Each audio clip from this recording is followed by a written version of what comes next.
میرے تمام سننے والوں کو السلام علیکم ورحمۃ اللہ وبرکاتہ۔ آج کا ہمارا ٹاپک ہے حضرت محمد صلی اللہ علیہ وسلم کی پیدائش پر کون کون سے معجزے رونما ہوئے۔ ملک شام کا ایک یہودی غیظ مکہ سے کچھ فاصلے پر رہتا تھا۔ وہ جب بھی کسی کام سے مکہ آتا، وہاں کے لوگوں سے ملتا تو ان سے کہتا، بہت قریب کے زمانے میں تمہارے درمیان ایک بچہ پیدا ہوگا، سارا عرب اس کے راستے پر چلے گا، اس کے سامنے ذلیل اور پست ہو جائے گا، وہ عجم اور ان کے شہروں کا بھی مالک ہو جائے گا۔ یہی ان کا زمانہ ہے۔ جو اس کی نبوت کے زمانے کو پائے گا اور اس کی پیروی کرے گا، وہ اپنے مقصد میں کامیاب ہوگا۔ جس خیر اور بھلائی کی وہ امید کرتا ہے وہ ان کو حاصل ہوگی، اور جو لوگ ان کی نبوت کا زمانہ پائے گا مگر اس کی مخالفت کرے گا، وہ اپنے مقصد اور آرزوؤں میں ناکام ہوگا۔ مکہ معظمہ میں جو بھی بچہ پیدا ہوتا، وہ یہودی اس بچے کے بارے میں تحقیق کرتا اور کہتا کہ ابھی وہ بچہ پیدا نہیں ہوا۔ آخر جب نبی کریم صلی اللہ علیہ وسلم اس دنیا میں تشریف لائے تو عبد المطلب اپنے گھر سے نکل کر اس یہودی کے پاس پہنچے۔ اس کی عبادت گاہ کے دروازے پر پہنچ کر انہوں نے اسے آواز دی۔ غیث نے پوچھا، کون ہے؟ انہوں نے اپنا نام بتایا۔ پھر اس سے پوچھا، تم اس بچے کے بارے میں کیا کہتے ہو؟ اس نے انہیں دیکھا، پھر بولا، ہاں تم ہی اس کے باپ ہو سکتے ہو۔ بے شک وہ بچہ پیدا ہو گیا ہے جس کے بارے میں تم لوگوں سے کہا کرتا تھا۔ وہ ستارہ آج رات طلوع ہو گیا ہے جو اس بچے کی پیدائش کی علامت ہے، اور اس کی علامت یہ ہے کہ اس وقت اس بچے کو درد ہو رہا ہے۔ یہ تکلیف اسے 3 دن رہے گی اور اس کے بعد یہ ٹھیک ہو جائے گی۔ راہب نے جو کہا تھا کہ بچہ 3 دن تک تکلیف میں رہے گا، تو اس کی تفصیل یہ ہے کہ اس نے 3 دن تک دودھ نہیں پیا تھا۔ اور یہودی نے جو یہ کہا تھا کہ ہاں آپ ہی اس کے باپ ہو سکتے ہیں، اس سے مراد یہ ہے کہ عربوں میں دادا کو بھی باپ کہہ دیا جاتا ہے، اور نبی کریم صلی اللہ علیہ وسلم نے ایک بار خود فرمایا تھا، میں عبد المطلب کا بیٹا ہوں۔ یہودی نے عبد المطلب سے یہ بھی کہا تھا کہ اس بارے میں اپنی زبان بند رکھے، یعنی کسی کو کچھ نہ بتائے، ورنہ لوگ اس بچے سے زبردست حسد کریں گے، اتنا حسد کریں گے کہ آج تک کسی نے نہیں کیا، اور اس کی اس قدر مخالفت ہوگی کہ دنیا میں کسی اور کی اتنی مخالفت نہیں ہوئی ہو۔ پوتے کے متعلق یہ باتیں سن کر عبد المطلب نے ایس سے پوچھا، اس بچے کی عمر کتنی ہوگی؟ یہودی نے اس سوال کے جواب میں کہا کہ اگر اس بچے کی عمر طبی ہوئی تو بھی 70 سال تک نہیں ہوگی، البتہ اس سے پہلے ہی 61 یا 63 سال کی عمر میں وفات ہو جائے گی، اور اس کی امت کی اوسط عمر بھی اتنی ہی ہوگی۔ اس کی پیدائش کے وقت دنیا کے بت ٹوٹ کر گر جائیں گے۔ یہ ساری علامت اس یہودی نے گزشتہ انبیاء کے پیشنگوئیوں سے معلوم کی تھی، اور سب کی سب بالکل درست ثابت ہوئی۔ قریش کے کچھ لوگ عمرو بن نفیل اور عبداللہ بن حجش وغیرہ ایک بت کے پاس جایا کرتے تھے۔ یہ اس رات بھی ان کے پاس گئے جس رات آپ صلی اللہ علیہ وسلم کی پیدائش ہوئی۔ انہوں نے دیکھا کہ وہ بت اوندے منہ گرا پڑا ہے۔ ان لوگوں کو یہ بات بری لگی، انہوں نے اس کو اٹھایا، سیدھا کر دیا، مگر پھر وہ گر گیا۔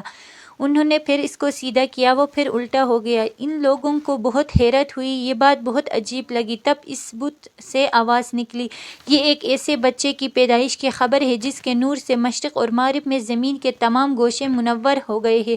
بت سے نکلنے والی آواز نے انہیں اور زیادہ حیرت زدہ کر دیا۔ اس کے علاوہ ایک اور واقعہ یہ پیش آیا کہ ایران کے بادشاہ شاہنشاہ کسریٰ نوشیروان کا محل ہلنے لگا، ان میں شگاف پڑ گئے۔ نوشیروان کا یہ محل نہایت مضبوط تھا، بڑے بڑے پتھروں اور چونے سے تعمیر کیا گیا تھا۔ اس واقعے سے پوری سلطنت میں دہشت پھیل گئی، شگاف پڑنے سے خوفناک آوازیں بھی نکلی تھیں، محل کے 14 کنکرے ٹوٹ کر نیچے آ گرے تھے۔ آپ کی پیدائش پر ایک اور واقعہ یہ پیش آیا کہ فارس کے تمام آتش کدوں کی وہ آگ بجھ گئی جن کی وہ لوگ پوجا کرتے تھے اور اس کو بجھنے نہیں دیتے تھے، لیکن اس رات ایک ہی وقت میں تمام کے تمام آتش کدوں کی آگ آنن فانن بجھ گئی۔ آگ کے بجھنے والوں میں رونا پیٹنا مچ گیا۔ کسریٰ کو یہ تمام اطلاعات ملی تو اس نے ایک کاہن کو بلایا۔ اس نے اپنی محفل میں شگاف پڑنے اور آتش کدوں کی آگ بجھنے کے واقعات اسے سنا کر پوچھا، آخر ایسا کیوں ہو رہا ہے؟ وہ کاہن خود تو جواب نہ دے سکا، تاہم اس نے کہا، ان سوالات کے جوابات میرے ماموں دے سکتا ہے، اس کا نام ستیخ ہے۔ نوشیروان نے کہا، ٹھیک ہے، تم جا کر ان سوالات کے جوابات لاؤ۔ وہ گیا، ستیخ سے ملا، اسے یہ واقعات سنائے۔ اس نے سن کر کہا، ایک عصا والے نبی ظاہر ہوں گے جو عرب اور شام پر چھا جائیں گے، اور جو کچھ ہونے والا ہے ہو کر رہے گا۔ اس نے یہ بات کسریٰ کو بتایا۔ اس وقت تک کسریٰ نے دونوں کاہنوں سے بھی معلومات حاصل کر لی تھی، چنانچہ یہ سن کر اس نے کہا، تب پھر ابھی وہ وقت آنے میں دیر ہے۔ پیدائش کے 7ویں دن عبد المطلب نے آپ صلی اللہ علیہ وسلم کا عقیقہ کیا اور نام محمد رکھا۔ عربوں میں اس سے پہلے یہ نام کسی کا نہیں رکھا گیا تھا۔ قریش کو یہ نام عجیب سا لگا، چنانچہ کچھ لوگوں نے عبد المطلب سے کہا، اے عبد المطلب، کیا وجہ ہے کہ تم نے اس بچے کا نام اس کے باپ دادا کے نام پر نہیں رکھا بلکہ محمد رکھا ہے، اور یہ نام نہ تمہارے باپ دادا میں سے کسی کا ہے نہ تمہارے قوم میں سے کسی کا ہے؟ عبد المطلب نے انہیں جواب دیا، میری تمنا ہے کہ آسمانوں میں اللہ تعالیٰ اس بچے کی تعریف فرمائے اور زمین پر لوگ اس کی تعریف کریں۔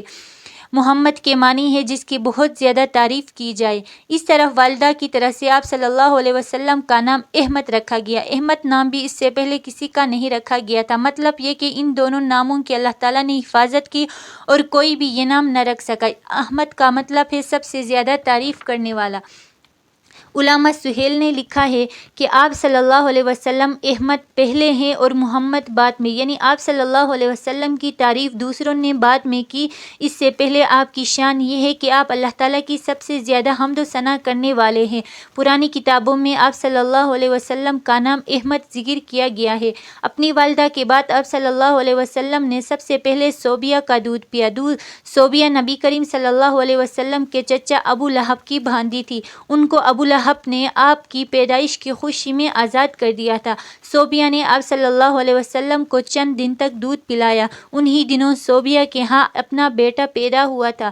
آپ صلی اللہ علیہ وسلم کی والدہ نے آپ صلی اللہ علیہ وسلم کو صرف 9 دن تک دودھ پلایا۔ اس کے بعد صوبیہ نے پلایا۔ پھر دودھ پلانے کی باری حضرت حلیمہ سعدیہ رضی اللہ عنہا کی آئی۔ اگر ویڈیو اچھی لگی ہو تو پلیز چینل کو سبسکرائب کرنا نہ بھولیے۔